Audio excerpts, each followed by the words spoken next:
What's the good word, y'all? It's your boy DKB here. So, remember back when we started losing a handful of games and we heard Robert Saleh go to the podium, defend Zach Wils, and he would talk about how he looks so great in practice, right? The offense is humming along, and he's disappointed in the fact that what he sees in practice doesn't translate over into game day. And a lot of us have had it up to here, right? We've been sick of the constant coddling, the constant defense of Zach Wilson. Call a spade a spade. He's playing terrible.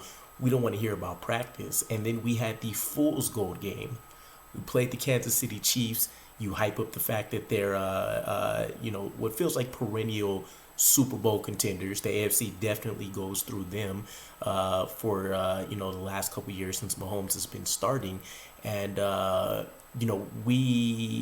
again, it wasn't like a mistake filled game, but obviously still some plays that Zach Wilson would have had back, but wholeheartedly he's had his best game as a pro. Couple of touchdowns, best completion percentage of his career, I believe, and we've seen the offense look the best that it's had at any point in the last couple of years, and we fell deep into the hole. With Zach Wilson's finally turned the corner, this is the guy at number 2 we believe could win us a ton of games. This is the guy that we've been developing, and Nathaniel Hackett has figured it out. Extend him. And that turned out not to be the case, right? We've turned in clunker after clunker since then, and we'll go down as one of the NFL's laughing stocks historically. Far cry from that week 3 or week 4 game, whatever it was, which is very, very disappointing. But we may be seeing that rear its head once again, right? One of the themes of that week was that Zach Wilson has nothing to lose. He's on the verge of being benched. Once he gets benched, we'll probably never see this man wear a Jets uniform again when the season ends. And that's very much so, what's happening now, right? Robert Saleh has turned to every other quarterback he's had on his roster prior to Brett Rypien being signed. And we've seen We've seen the outcome of the offense look even worse than when Zach Wilson was at the helm, which we thought was crazy, right? A lot of people were calling for Trevor Siemian for a while, even the guys that wanted Tim Boyle just to see a different spark. It was very, very hard to imagine that things would look worse without Zach Wilson leading the way, and yet they did. So we're turning back to him, and a lot of the comments that I've seen from the players in recent interviews has been that Zach Wilson has turned in a terrific week of practice, right? I think the exact quote and what was out there on the headline was that he's had a hell of a week of practice. So it was interesting to me because not only did this come from certain players that we haven't heard speak about practice habits with him before, but we've heard various people step up and talk about how practice has looked this week, how different it's been. So let's check out a couple of the quotes that we've gotten from some of the various players. But ultimately, let me know what you guys think. Are we just buying into Fool's Gold again? Let's say we do go on some kind of run. Maybe we win 1 or 2 more games at the end of this season, but Zach Wilson generally looks great to end the season. That could be all this franchise needs to say. We're going to keep him back on the roster next year and try to breathe some life again into this development plan for him. But as mentioned, let's go ahead and dive into some of the quotes. So one of the first ones came from Tyler Conklin, a guy, as we know, that's not he's not an extrovert in the way we generally think about it, right? He's not giving sound clips and bites left and right.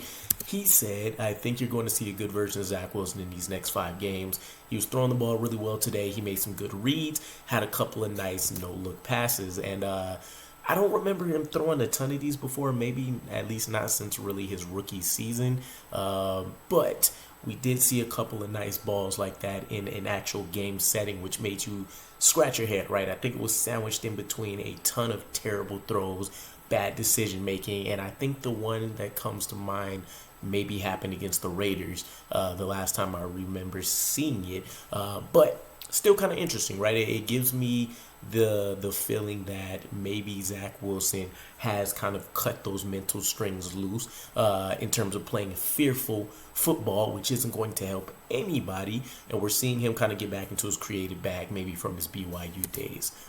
Then we had our tackle, Max Mitchell. He mentioned contextually wise, right? He's got nothing to lose. He's out here playing for himself. playing for us. At the beginning of the week when he started taking first team reps again, it felt a little different. He's had some really good throws today. On a couple of them, I kind of looked around and it was like, wow, those are pretty damn good throws. He just looked good.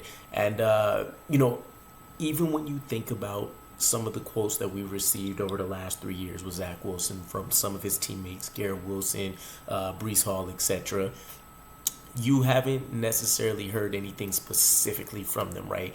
No mentions of really no-look passes, no mention of great reads, no mention of a smooth offense, big explosive plays, nothing of the sort. But we've already heard the mention of no-look passes here.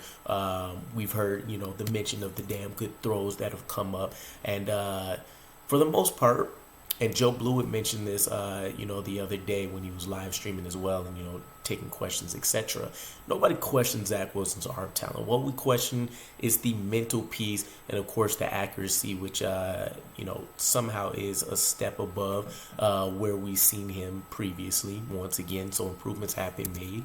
But Allen Lazard, who's also getting back, I believe, into the starting ranks against the Texans with an injury to Jason Brownlee, he mentioned he seems way more relaxed and loose since being benched, understanding that he's only got a few weeks here left, so go and make the most of it, right? This was the one that when I originally looked at it, it felt a little ominous, like, have you guys had internal discussions about Zach Wilson not being brought back after this season? I've seen some trade rumor articles starting to creep back up once again, but I don't think it was in that sense, right? I think generally he's talking about the season's over for us pretty soon. Zach Wilson again, he's unchained. He's just going out there and playing football the best way he knows how. And then we get to Dalvin Cook. He said he's had a hell of a week of practice, turning it loose, having fun, putting us in the best position to succeed, making checks. He was playing ball, having fun. We're all just having fun. We got nothing to lose at this point. We're going to shoot our bullets. I feel like that's everyone's mindset right now. And it was interesting to hear him specifically call out as a veteran that's seen it all. Been around some pretty good guys with Kirk Cousins, right? But for him to mention that he's been putting players in a position to succeed is interesting, right? I don't really know what to make of that. Does that mean that he's somehow, mastered a certain aspect of the playbooks and, having these check downs or pass protection checks, etc. Over the 2 weeks that he hasn't seen the field? Or, again, I don't know. Maybe he has finally kind of turned that corner and he's in that Kansas City Chiefs zone right now.